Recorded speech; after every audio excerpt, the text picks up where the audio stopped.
Hariom friends Odia online channel आपको स्वागत। आज विषय रही कि बाछंतु गोटे पंख और जानतु निजर भविष्य और रहस्य और निजर दुर्बलता।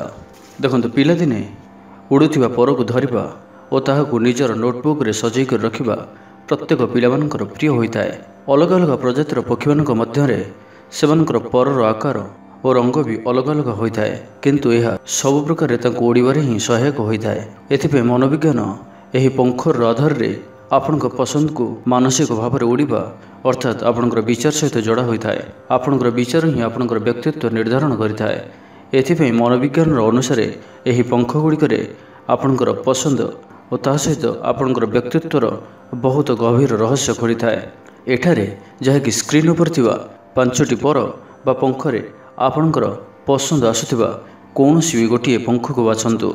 गोटे पंख को ही बाछिबे और जानतु निजर व्यक्तित्व, रहस्य, भविष्यत और किसी दुर्बलता।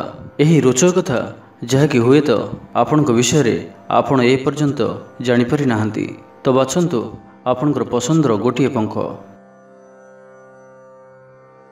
देखंतु जदि आपण प्रथम पंखटी को बाछिचंती तो आपण बहुत ही शांत और दयालु स्वभाव अटंती। आपण लोकमानकु साथी रे नै करी चलिबारे विश्वास रखिथांती। यह ही कारण अटे कि कौनसी कथा केते उग्र भी होई थाउ ना कहीं समस्तंकर मंगल चिंता करी जो पर्यंत संभव हो पारे आपण ताहाको शांतिपूर्वक सम्मुखीन होई थांती। परिस्थिति चाहे जेपरि भी होई थाउ ना कहीं आपण निजर विषय रे चिंता न करी समस्तंकर सहाय्य करने को सर्वदा प्रस्तुत रही थांती। ता सहित आपण अल्प अंतर्मुख स्वभाव मध्य अटंती, किंतु अन्यमानकर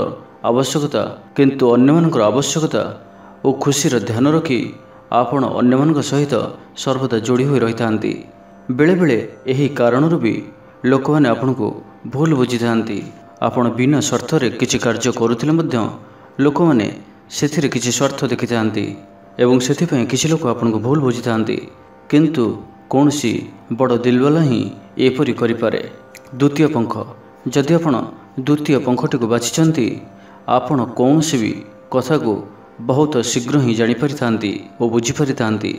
यह ही कारण अटे जेबे भी कौनसी नुआ कार्य करिवार कथा आगक आसी थाए तो आपण बहुत ही सहजरे ताहाको करिपारि थांती और अन्यमानक ठारू भी एभरी आशा रखि थांती।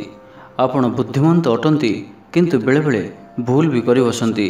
आपण निजर पर्सनल लाइफ व्यक्तिगत जीवन कहा सहित शेयर करने को पसंद करि न थांती, किंतु सांगमानक सह समय काटिबा आपण को खूब पसंद होई थाए।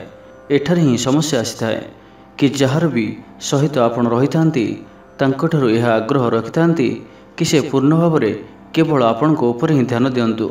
जहाँ कि एपरि होई न थाए तो आपण तांकठारु कटिबारे लागि थांती।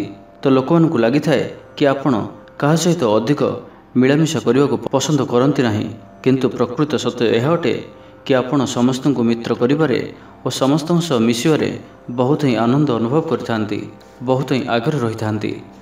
तृतीय पंख जदि आपण तृतीय नंबर रे थिबा पंखटी को बाछिचंती आपण आत्मनिर्भरशील हेबार उदाहरण होइथांती। जीवनर छोटिया छोटिया जिनिस ठारू आपण कहा उपरे निर्भर रखिबा पसंद करती नहीं। आपण को लाइफ रे कौनसी गोटे निर्दिष्ट लक्ष्य नहीं चलिबार वास्तविक अर्थ जना थाए। निजर लक्ष्य को पाइबा पई मध्य आपण संपूर्ण आसन्वित रही थांती और संपूर्ण उत्साह और एकाग्रतार सहित ताहाको प्राप्त करने पई लागि पड़ती। आपण केबे भी हार न मानवा भली व्यक्तित्व अटंती। आपणकर सबुठारु विशेष गुण यह ही अटे और यह ही आपण को आत्मविश्वासी करिथाए और असफलतार भी आपण निराश न होइबा भली व्यक्ति होई थांती। एथिरे आपण निराश न होई आपण आगो को बढ़िबार रास्ता खोजी थांती। आपण को अनुसार असफलता हृदय को शक्तिशाली, मस्तिष्क को बुद्धिमान करने सहित मनुष्य को प्रत्येक परिस्थितिर सम्मुखीन हेबार क्षमता प्रदान करिथाए। यह ही कारण अटे कि आपण 10 थर भी असफल होंतु ना कहीं, किंतु शेष में गोटे थर आपणकर विजय ही निश्चय होता है। आपणकर यही गुण ही आपण को समाज रे गोटे भल लीडर सजाई थाए। लोक मैंने आपण को अधीन रे काम करने पसंद करिथांती।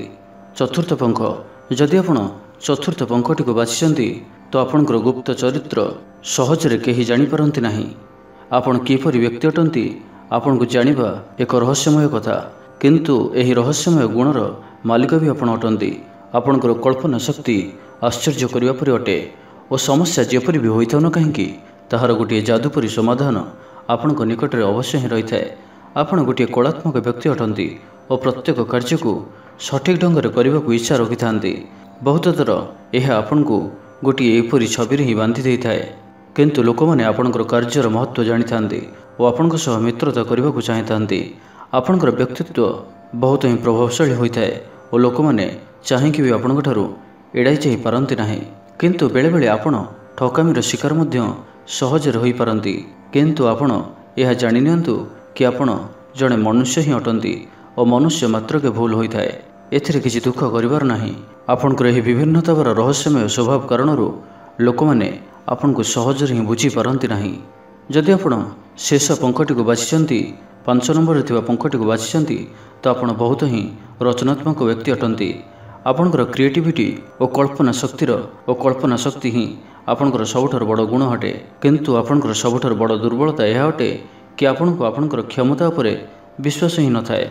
यह ही कारण अटे कि एते प्रभावशील होगा सत्त्वे मध्य आपण बहुत थर आपण को असफलतार मुह ही देखा पड़ी थाए।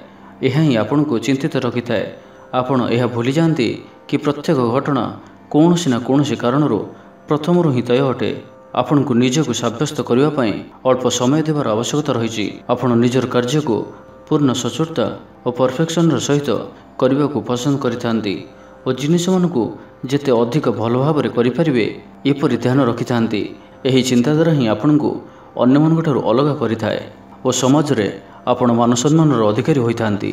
तो यह थिला 5टी पंख और एथिरु आपणकर व्यक्तित्व स्वभाव और किछि रहस्य।